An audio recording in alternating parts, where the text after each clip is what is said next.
What the heck did I just get? So where I work, I asked the guy that picks up the scrap metal if he ever gets any computers. And he said yes, and I got some iMacs from him before, which I showed on the channel.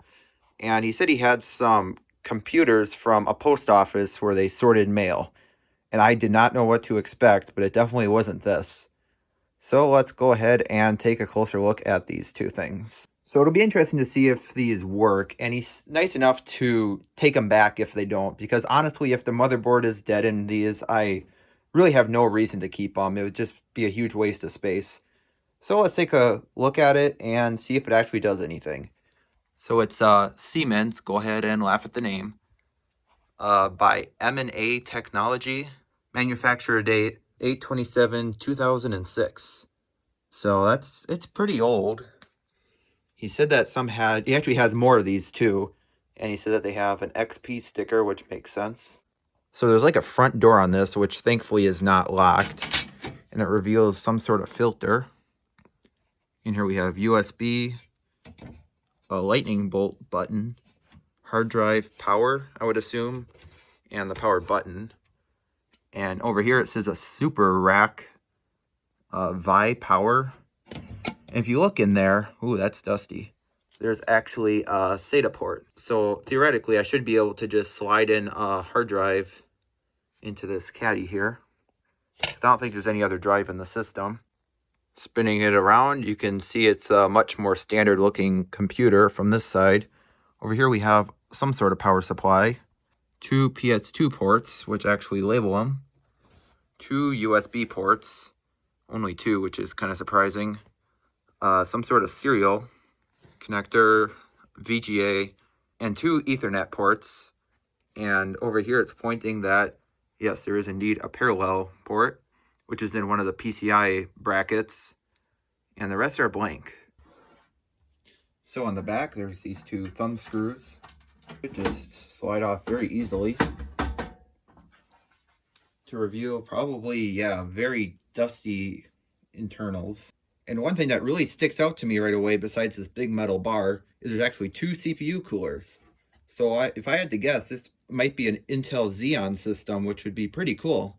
Yeah, if you're expecting to see me clean this in this video, yeah, that's not happening. I'm just going to see if this thing turns on or does anything.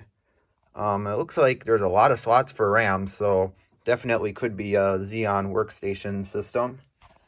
And I'll remove this metal bar in a bit so we can take a look at the power supply. Down here is the CMOS battery, a PCIe slot in the middle of the motherboard, maybe. It looks like it could be an IDE, some IDE connectors up there because this is 2006. And maybe some sort of Wi-Fi slot. So I unscrewed this metal bar, and there's like these mechanisms for the PCI cards. I'm not quite sure what that would be for or how they really work, but that's something. And it says max total continuous output power is 600 watts. So yeah, a pretty decent power supply, which it probably needs to be. So you could probably put a decent graphics card in here, maybe. One thing I'm not liking is that there's a lot of fans. There's 2 little ones back here, of course 2 on the CPU coolers, and I think there's 2 up there, and there's even one inside of that drive caddy, which this thing might just scream like a server, which will kind of make it unusable for me, only when I'm alone, because I don't think anyone else wants to listen to that run, including myself, really. Taking a look at the capacitors, there are a few that are bulging a little bit, which is definitely a concern. I should be able to replace them, possibly, but I won't bother. So we'll see if this even powers on at all. I'll probably remove the CMOS battery, but yeah, I don't really have any equipment to test anything, so I guess we'll just go ahead and plug it in and see if it works. So for now, I just unplugged this from the motherboard, just so I can plug in the PSU and just make sure that the power supply isn't gonna like catch on fire or something first. All right, so I plugged it back in, and we'll see what happens when I plug it in now. Yep, I knew it. It was gonna be loud. Well, it's not super loud, but the fans are racing pretty good, which may or may not be a good sign. Now, if I press this power button over here, will they go even faster? Or maybe it's already on. Look at that! There's life!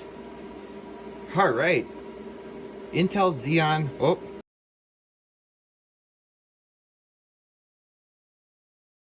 Now we just got a flashing cursor, which probably makes sense because there is no boot drive. Operating system not found. Well, at least it didn't just prompt a password or something. Does Control Delete work? Yes, it does. Here is the BIOS. Let's see. Okay, legacy diskette. Okay, so there's a floppy controller on this, because why not? So I guess I could probably give it an internal IDE hard drive, which seems like quite the bottleneck for a Xeon system. System information, here we go. It's not really telling me what I want. Installed OS. Windows 95. What? I thought this would run Windows XP. What? Okay, I don't... Is it just some sort of legacy thing? Could this be a Windows 98 gaming computer? I can't imagine that would work properly on like a Xeon system. I'd like to see how much RAM and what CPUs these are. Should say in here. I have Ubuntu on this USB, so let's see if it will boot Ubuntu. It is a 64-bit system, so it should be able to work. And look at that, we're booting Ubuntu. Let's see if this actually boots up. Does anyone know what this means? I have no idea. Well, I couldn't get this thing to boot from USB again for some reason. It just would refuse. So I was able to connect this IDE DVD-ROM drive and install Windows 7 to the SATA hard drive, because there actually is some SATA ports down there. And I just connected that kind of quick access hard drive bay, because I think you need a caddy to use it, because I cannot get the drive to line up in that. And I used an adapter to convert it to SATA power. But here's the CPU. It's an Intel Xeon, and that's all it says is Intel Xeon. Socket 604. No SSE 4.2, so there's no latest version of Windows 11 on this. But I can't even get the display driver working for Windows 7. I don't know why, it just doesn't work. And I don't have any PCI graphics cards, so I'm kind of stuck with this. Maybe if I were to install Windows XP, I'd be able to get it, but I spent enough time just getting Windows 7 installed on this. Oh, and as for memory, it has 1 whole gigabyte. I kind of laughed when I saw that, because I expected at least like 4 gigabytes in a system like this, but yeah, must just be 2 512 megabyte sticks. Kind of funny. So this thing is kind of pointless for me to keep, but I don't think I'm going to let this get scrapped either. I'll probably purchase it and then resell it, but I'll definitely give it a clean out and maybe install XP on it off camera. So enough of this one. Let's take a look at the other machine. Here's the other one, and it's considerably bigger and looks even less like a computer. Here's a sticker saying that it has parts that can get shocked, basically. And around front, it can barely even fit on the desk. We have some sort of empty bay, which has some sort of weird connector in there. And there's a USB port here. 2 toggle switches that are spring-loaded, so they don't really toggle then. And over here we have a super something. It just says super. I can press down on this and pull it out, which is definitely some sort of caddy, which no, it doesn't fit in the other one. But this also has that weird connector. So hopefully there's some sort of internal SATA port so I can actually connect the drive to the system. And so I don't have to get some sort of weird adapter or weird hard drive. On the back, here's the power supply. 3 USB ports, PS2 keyboard and mouse, serial, parallel, VGA, 2 Ethernet ports, 2 ports I'm not too sure. It says input and output on one. They look familiar, but I don't know what they are. And a USB card, which is kind of nice. And there's a sticker up a little bit further that says USPS serial, because yeah, these came from the United States Postal Service. There is no obvious way inside. There's no thumb screws or anything, but there is a seal here that has been voided, so I think I just got to remove all the screws from the top and that should just lift off. Kind of weird, but I'll take those out and see what happens. 14 screws later, now the top is loose, so let's see what's in here. This is quite a bit different. So right here, we have like a big area where those drives would go.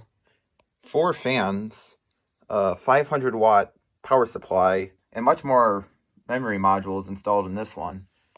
2 sideways facing coolers for, I guess, another dual Xeon system. Some PCI slots. Here's what that weird port card is. That's very interesting. Look at that heatsink. And over on this side, there's that USB port card. And there's actually one that runs all the way to the front, so this is needed to make that function. So there's a standard CMOS battery, and I don't see any SATA ports, which kind of sucks, but there is, looks to be some IDE ports, so maybe you could take advantage of those, but I don't know how locked down this is going to be. This one looks quite a bit different, but it does look very clean inside, so I guess that's nice. So I'll get it all connected up and see what this sounds like and what it does. This one doesn't look as sketchy, so I connected everything up, so let's plug it in and see what it does.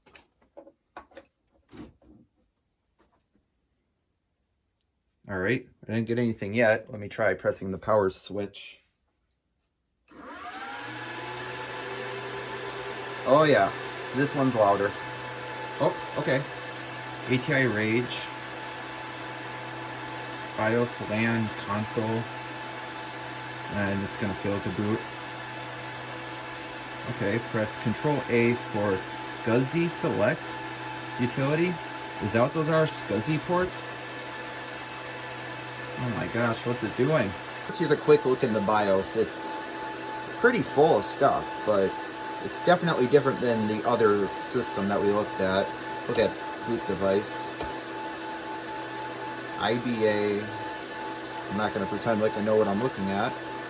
These are the only 2 devices it can boot from. I have a USB drive inserted with the Windows 10 setup, and this is all I get. So I'm guessing these are those 2 drive bays, which I don't think either one will get me anywhere. Well, with the magic of an IDE hard drive and CD-ROM drive, I was able to get Windows XP installed, and it actually did get the graphics driver. However, it is terrible. I'd never seen proper working graphics perform this bad. Of course, nothing looks too bad right now, but if you look close, there's a lot of screen tearing. Worse than what you would expect normally. The performance of these Xeons aren't terrible. And we'll go ahead and launch CPU-Z on this one. Yeah, look at that.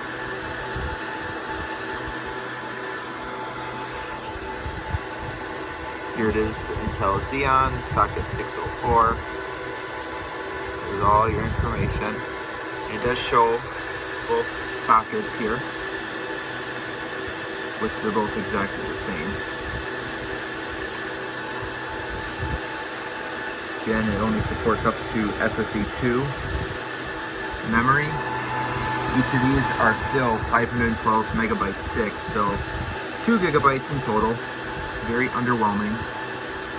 Yeah, an ATI Match 64. For the fun of it, I pulled up YouTube in Supermium, and browsing on this isn't terrible. Of course, YouTube is just about a slideshow just because of the terrible graphics, but yeah, these Xeons aren't terrible.